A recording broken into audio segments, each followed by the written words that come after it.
You're listening to Soap Dirt, the latest in television entertainment news.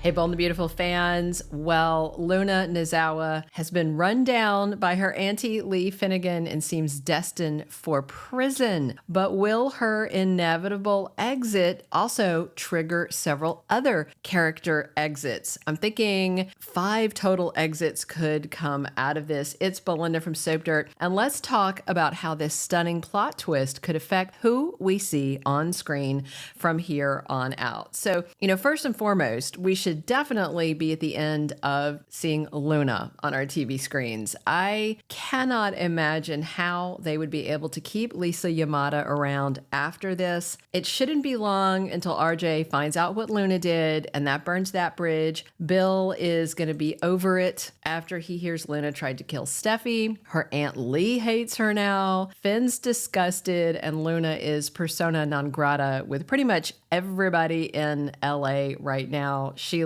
Deacon, even the villains don't like her.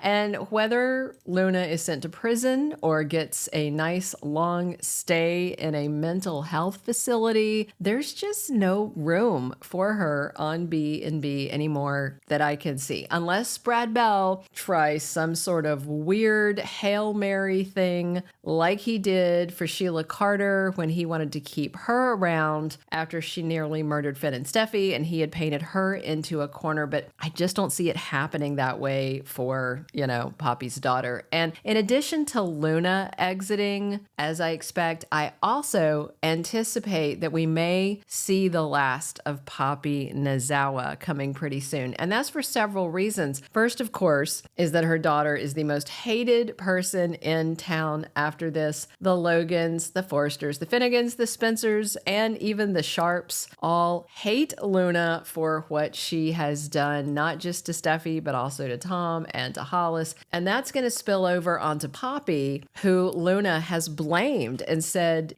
she's the reason that she did all these awful deeds. Plus, Bill Spencer's feelings, honestly, can't be that strong for Poppy, given how he's treated her since these accusations cropped up. Like the other day, when Bill came to see Poppy at the LAPD lockup, when she insisted she was innocent and didn't kill anyone and didn't tamper with that DNA test that had clearly been faked, he didn't care. If Bill really was Poppy's ride or die, he would not have doubted her for a minute. He would have stood by her, but instead, Bill told her the evidence looked bad, and then he just walked out without a backwards glance. So with no daughter, no rich boyfriend, a sister who doesn't like her, and a nephew who is horrified at what her daughter did, I just don't see anything left in LA for Poppy. I don't expect her to stay. Honestly, I hope that they write her out after all of this, because there's nothing left for Luna or Poppy on B&B, and there's no path to redemption that I can see. And again, Brad Bell wrote an improbable path to redemption for Sheila, but I don't think the fans are going to let him get away with doing that for Luna and Poppy. And in addition to Luna and Poppy, I actually suspect we may soon see a lot less of Lee Finnegan. Now, obviously, she's not to blame in any of this. In fact, she's a hero as part of this, and she chased Luna down.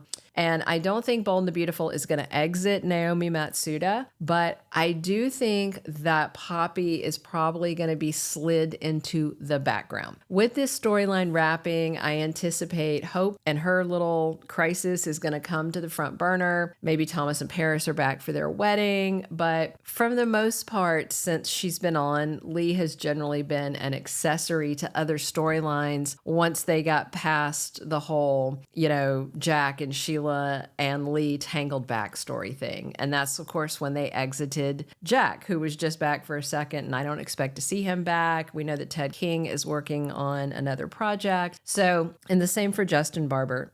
I'd be surprised. He's actually a 6th person that we should probably not count on seeing much after this. I think he was just brought in as a, 2-episode red herring. So unless Brad Bell is going to write Lee a romance with Bill Spencer, I just can't see her being on the front burner again for a while. Definitely not right now. I think we might see Finn and Steffi name-droppingly talking about her babysitting the kids, but otherwise, she's probably going to slide back into that rarely seen category. There's no official confirmation on this, but just where I anticipate it going, because we've got a 30-minute format with just 15 to 17 minutes of episode time, and they got to pare it back down now that this plot is over. All right, let's flip away from the Nozawa ladies and over onto the men in Luna's life. And first, I want to talk about RJ Forrester. Before Luna came on the scene, I think a lot of us were asking, why did they bring back RJ at all?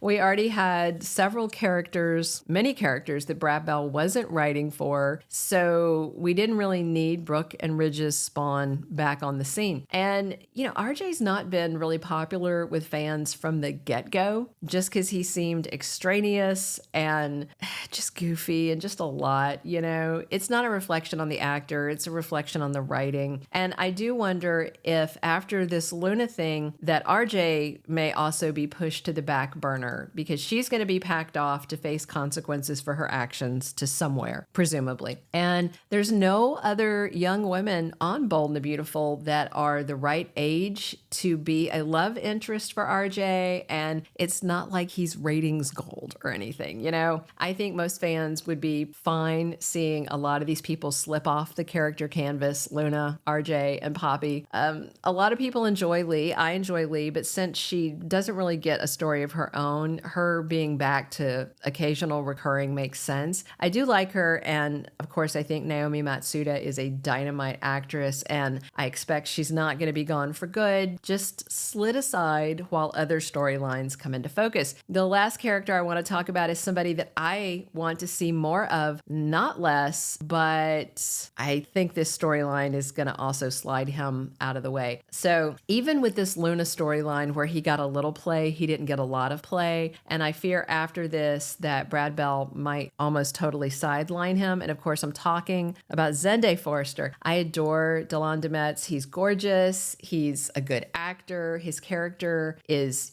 interesting. His parents have a great backstory, even though we never get to see them. And I just worry with Luna out of the way and the rivalry with RJ gone with her exit, that means there's not going to be any material for Zende. And again, nobody really age appropriate for him around for a love interest. So we might see both RJ and Zende slid aside and just brought around for holidays, family events, weddings, things like that. Occasional appearances to comment or be an accessory on whatever storylines are eating up the main screen time on Bold. So what's next on B&B? What stories are we going to see take the place now that Luna's murderous spree is over? Well, obviously there's some action coming for Taylor, Brooke, and Ridge because they just went to the trouble to recast Taylor. I bet that's going to dovetail into some of the Hope versus Steffi feud that's reigniting. And I personally am really hoping to see Thomas Forrester back soon. We were promised a Paris Buckingham wedding to Thomas, so maybe they will move forward with that. Sheila and Deacon might get some more material, and I'm guessing we're going to have aftermath of Steffi's ordeal, along with her ongoing irritation over Hope's increasingly erratic behavior around Finn. And I'm guessing Brad Bell probably has some more stuff cooking on top of these. So expect some cast shakeups in the wake of Luna being busted and facing consequences, especially for Poppy, for RJ, for Zende, and for Lee Finnegan. Let me know what you think. Do you expect to see exits after Luna? Be sure and drop your comments. Please subscribe if you haven't already, and definitely come back soon. It's Belinda from Soap Dirt talking B&B with you 7 days a week. Thank you for being a loyal listener. Follow us wherever you get your podcast, because you don't want to miss the next episode. Soap Dirt is on all the major podcast platforms, including Apple Podcast, Spotify, iHeartRadio, and more.